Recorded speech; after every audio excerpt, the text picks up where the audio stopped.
Have you ever casually thrown away a damaged Buddha statue or misplaced a sacred scripture without much thought?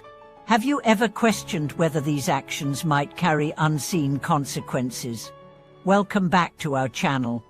Today we explore a topic that's rarely discussed but deeply significant: how we treat sacred objects, and how that treatment reflects and affects our inner world.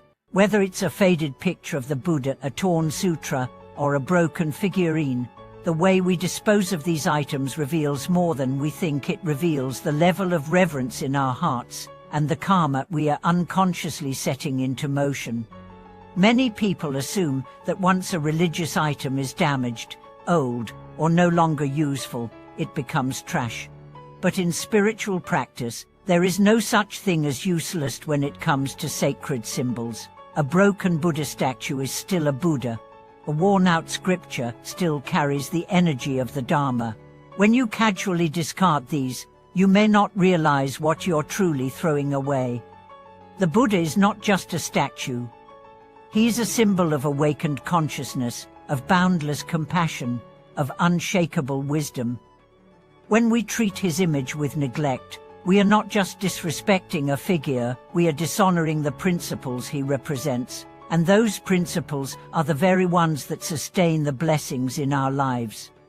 Imagine someone gifting you a handwritten letter that changed your life. Years later, it's old and faded. Would you throw it in the trash, or would you fold it carefully, store it with love, perhaps even preserve it as a memory of transformation? That's what sacred items are. They are more than objects, they are mirrors of your inner awakening. Let's consider a common scenario. Someone finds an old Buddha statue in a storage box, chipped and dusty. They feel it's bad luck to keep a broken figure, so they toss it in the trash. But what they don't realize is that this act is not just disposal, it's dismissal. And spiritually, dismissal creates a ripple. Not a punishment, but a mirror. It reflects how easily we forget what once guided us. Karma is not always about big actions. Sometimes it's in the smallest gestures, the way you pick up a fallen prayer bead, the way you handle a scripture with clean hands, the way you place a deity image in your home, not on the floor, but elevated, honored, remembered. There's a story of a young woman who, during a move, found an old copy of the Heart Sutra torn and stained. She thought of tossing it, but felt a strange discomfort. Instead, she wrapped it in clean cloth, placed it in a box with a simple prayer, and donated it to a local temple for respectful handling. Months later, her spiritual practice deepened unexpectedly. Her meditation felt clearer, her heart softer. She said, "It felt like I wasn't just respecting a book.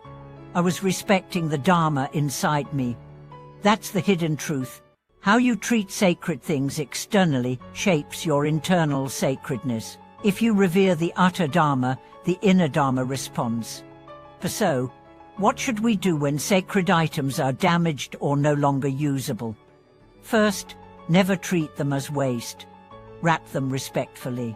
Use clean cloth. Avoid putting them near unclean items, and consider offering them to temples or burning them ritually with mindfulness and gratitude.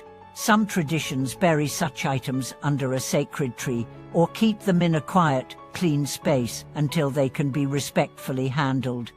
Second, take time to thank them. Yes, thank them. Thank that torn scripture for guiding you through hard times. Thank that statue for reminding you of stillness. Thank that image for sitting with you through your doubts and your faith. Gratitude activates reverence, and reverence strengthens spiritual magnetism. The more you live with honor, the more your life becomes honorable. But this isn't just about statues and books. It's about how you treat the sacred in all forms. Do you rush through chants, leave your altar cluttered, handle prayer beads like keys? All of this reflects the state of your relationship with the divine. When your practice becomes mechanical, your blessings become distant. When your practice becomes reverent, your blessings return quietly, steadily, unmistakably. There was once a man who lived in a tiny one-room apartment. He had one small Buddha statue on a shelf. Each morning, he lit a candle and bowed. Not because he was wealthy or had time, but because that moment grounded him. His friends mocked him, saying, "That old statue can't do anything for you." But he replied, "It doesn't have to. The bow changes me." Years later, his life transformed, richer, clearer. He said, "I never prayed for wealth, I prayed for wisdom." The rest followed. That is the power of sacred respect. Not superstition, but synchrony. When your outer gestures match your inner values, the universe notices. And it's not just about religion. It's about honoring what honors life. How you treat your tools, your environment, your body, all of it reflects your frequency. You don't throw away what carries meaning. You transform it. You return it. You close the circle with grace. If you've ever discarded a sacred object carelessly, don't feel shame. Feel awareness. You now know better. And when we know better, we do better. You can offer a prayer, light a candle, make a vow to be more mindful. This isn't about guilt. It's about growing in grace. And if you're surrounded by items you no longer connect with, that's okay too. You don't have to keep everything, but let your parting be honorable. Let your goodbye be a gesture of love, not indifference. Because in the end, every sacred item you encounter, statue, sutra, symbol, is not just something you own. It's something that owns a part of your journey. And how you end that chapter determines how the next one begins. Thank you for watching this video. Share your experiences with sacred items. Have you ever had to part with one? How did you handle it? What did you feel?